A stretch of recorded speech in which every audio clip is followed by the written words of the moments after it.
Hello everyone, welcome to ആരോഹണംസ്. കപ്സയ്ക്കും മന്തിക്കും മാത്രമല്ല ടിക്ക, തന്തൂരി, ബാബിക്ക് ചെയ്തെടുക്കുന്ന എന്തിൻ്റെ കൂടെയും ചേരുന്ന ഗ്രീൻ ചട്നി, പുതിന ചട്നിയാണിത്. ഒറ്റ മിനിറ്റിൽ നമുക്ക് ഉണ്ടാക്കിയെടുക്കുന്നത് എങ്ങനെയാണെന്ന് നോക്കാം. അപ്പോൾ ഇതിലേക്ക് വേണ്ട സാധനങ്ങൾ: 1 കപ്പ് തൈര്, മല്ലിയില, 2 പച്ചമുളക് വേണം. നല്ല എരിവുള്ളതാണ്, അപ്പോൾ 2 എണ്ണം മതി. പിന്നെ കുറച്ച് മിൻറ്റ് ലീവ്സ്. നമുക്ക് എടുത്ത് വെച്ചിരിക്കുന്ന കേർഡ് ഒന്ന് മിക്സ് ചെയ്തെടുക്കുക. കട്ട കൂടിയതൊക്കെ കളയാൻ ഒരു ഫോർക്ക് വെച്ചിട്ട് ഇതുപോലെ ഒന്ന് മിക്സ് ചെയ്യുകയാണെന്നുണ്ടെങ്കിൽ അതിൽ കട്ട പിടിച്ചതൊക്കെ ഒന്ന് മാറിക്കിട്ടും കേട്ടോ. നമുക്കിനി ഇതൊക്കെ ഒന്ന് ജാറിലേക്ക് മാറ്റാം. അപ്പോൾ പച്ചമുളകിൻ്റെ ഞെട്ടിയൊക്കെ കളഞ്ഞിട്ട് ഇത് 2 എണ്ണം ഞാൻ ജാറിലേക്ക് ഇടുവാണ്.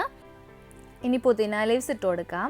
ഇത് പുതിന ചട്നി ആണെങ്കിലും പുതിന നമ്മൾ ആഡ് ചെയ്യുന്നത് പകുതിയും അതിൻ്റെ ഇരട്ടിയാണ് കൊറിയാണ്ടർ ലീവ്സ് ആഡ് ചെയ്യേണ്ടത് കേട്ടോ. കാരണം പുതിന കുറച്ച് മതി, അതിന് ഫ്ലേവർ നല്ല കൂടുതലായിരിക്കും. അപ്പോൾ അത് അധികം കൂടിക്കഴിഞ്ഞൊരു മട്ടിച്ച ടേസ്റ്റ് ആയിരിക്കും. അപ്പോൾ അത് താന്ന് നിൽക്കാൻ വേണ്ടിയിട്ടാണ് നമ്മൾ കൊറിയാണ്ടർ ലീവ്സും ആഡ് ചെയ്യുന്നത്. ഇനി അതിലേക്ക് ആവശ്യത്തിനുള്ള കുറച്ച് ഉപ്പ് ആഡ് ചെയ്ത് കൊടുക്കാം. ഇനി നമുക്കതിലേക്ക് കേർഡ്സും ആഡ് ചെയ്ത് കൊടുക്കാം. തൈര് ആഡ് ചെയ്ത് കൊടുക്കുമ്പോൾ ശ്രദ്ധിക്കേണ്ട കാര്യം എന്ന് വെച്ചിട്ടുണ്ടെങ്കിൽ ഒരുപാട് അതിലേക്ക് ആഡ് ചെയ്ത് കൊടുക്കരുത്. കാരണം നമ്മളത് അരച്ചു വരുമ്പോൾ വെള്ളമായി പോവും.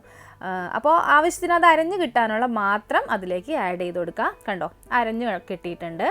ബാക്കിയുള്ളത് എന്ത് ചെയ്യാന്ന് വെച്ചിട്ടുണ്ടെങ്കിൽ നമുക്കിതൊരു സെർവിങ് ബൗളിലേക്ക് മാറ്റിയിട്ട് അതിലേക്ക് ബാക്കി വെച്ചിരിക്കുന്ന തൈര് കുറച്ച് ആഡ് ചെയ്തിട്ട് മിക്സ് ചെയ്ത് എടുക്കാം. അപ്പോൾ ആ ചട്നി വെള്ളം പോലെ ആവത്തില്ല, നല്ല കട്ടിയിലും കിട്ടും, നല്ല ടേസ്റ്റും ആയിരിക്കും.